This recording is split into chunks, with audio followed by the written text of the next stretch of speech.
9 children die in a severe viral outbreak at a long-term care facility. Most providers set to get a Medicaid pay raise next year. Operator must pay $465,000 to settle pregnancy and disability discrimination charges. And LeadingAge says limit on immigration visas would hurt nursing homes. This and more next.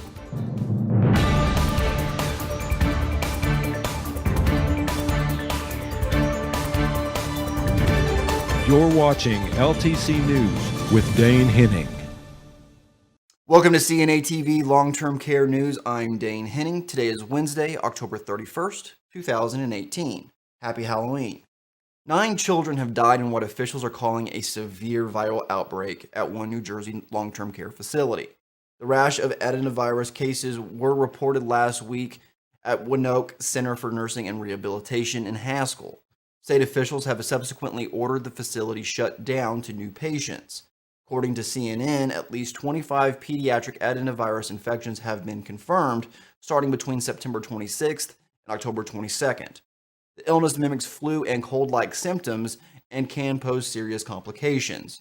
Those with weakened immune systems are especially vulnerable, and the outbreak among the facility's pediatric population included some children on ventilators and trachea tubes. The 9 deaths as of Monday all occurred within a week. The viruses are known to persist on unclean surfaces and medical instruments and may not be eliminated by common disinfectants, but they are rarely cause severe illness in healthy people. A state elected official is calling for an investigation. State officials are reporting that Medicaid enrollment stayed flat year over year, though most are planning for at least moderate increases on spending for nursing homes' largest source of funding. That's according to the latest survey of 50 state Medicaid directors released by the Kaiser Family Foundation on Thursday. Directors attribute the Medicaid enrollment stability to the strengthening economy, with fewer individuals qualifying for the program, along with new systems to verify enrollees' eligibility.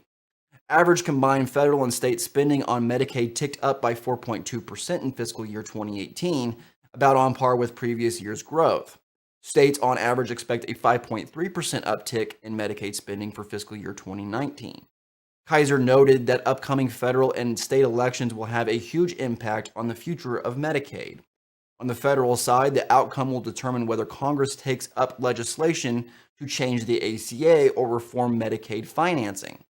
Also, 36 states have gubernatorial elections this year, which will determine expansion considerations.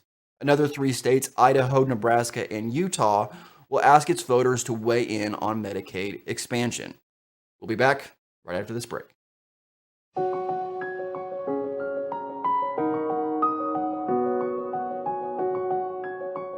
Join us as we honor CNAs with your host, Lisa Sweet.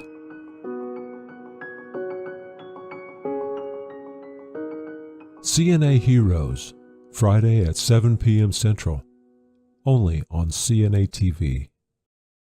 A Western New York skilled care provider has agreed to pay $465,000 to settle charges that it discriminated against pregnant and disabled employees.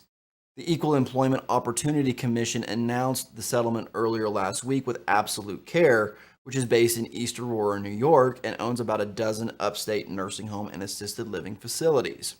Absolute will pay $40,000 in lost wages to Lisa Valentine, a former food service supervisor at its Orchard Brook facility.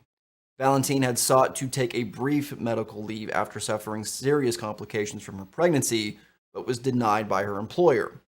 Absolute did grant her 30 days, but declined to hold her job open during that period, and she was later fired after the leave expired. The EEOC's class action lawsuit also alleged that Absolute subjected workers to unlawful medical inquiries and testing and failed to accommodate or grant leave to other disabled workers. The remainder of the settlement, the $425,000, establishes a fund to compensate other victims. Skilled nursing providers and hospitals are teaming up to oppose a legislative change they say would only exacerbate the healthcare industry's staffing issues. The American Hospital Association recently issued a letter to the members of the House and the Senate condemning an amendment included in the Department of Homeland Security's appropriations bill. The proposal would limit the per-county cap for immigration visas And both the AHA and LeadingAge say the result would be greater nurse staffing woes. In a news item, the AHA noted there is currently greater demand for nurses than there are students graduating from the U.S. LeadingAge has advocated for foreign-born talent as a solution for skilled care staffing woes, and in August issued several reports on ways for the field to execute on this idea. This has been your long-term care news update. Everyone have a wonderful week, and I'll see you on Wednesday.